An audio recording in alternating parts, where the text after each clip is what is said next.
গাজায় চলমান মানবিক সংকট ও সহিংসতা নিয়ে জাতিসংঘ সাধারণ পরিষদের বার্ষিক অধিবেশনে গভীর উদ্বেগ প্রকাশ করেছেন জাতিসংঘ মহাসচিব অ্যান্তোনিও গুতেরেস। তিনি বলেন, ফিলিস্তিনিদের উপরে সম্মিলিত শক্তি কখনোই ন্যায্য হতে পারে না। তিনি জানান, গাজার দুর্দশা তৃতীয় বছরে পা দিয়েছে, আর মৃত্যুর মিছিল ও ধ্বংসযজ্ঞ নজিরবিহীন।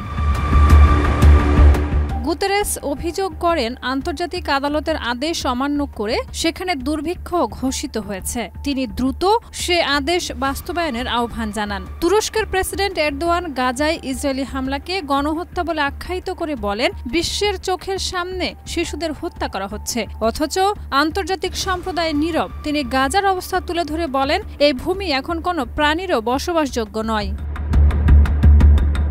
জর্ডানের বাদশাহ দ্বিতীয় আবদুল্লাহ গাজায় হামলাকে নির্দয় বলে মন্তব্য করেন এবং ফিলিস্তিনি ইসরায়েলিদের শান্তিপূর্ণ সহাবস্থানের উপরে গুরুত্ব দেন।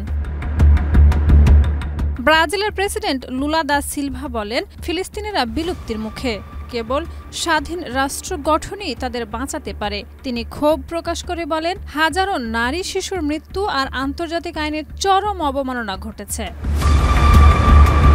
তিনি দুঃখ প্রকাশ করে বলেন, যুক্তরাষ্ট্র অধিবেশনে ফিলিস্তিনি প্রেসিডেন্ট মাহমুদ আব্বাসকে অংশ নিতে দেয়নি, যা খুবই হতাশাজনক।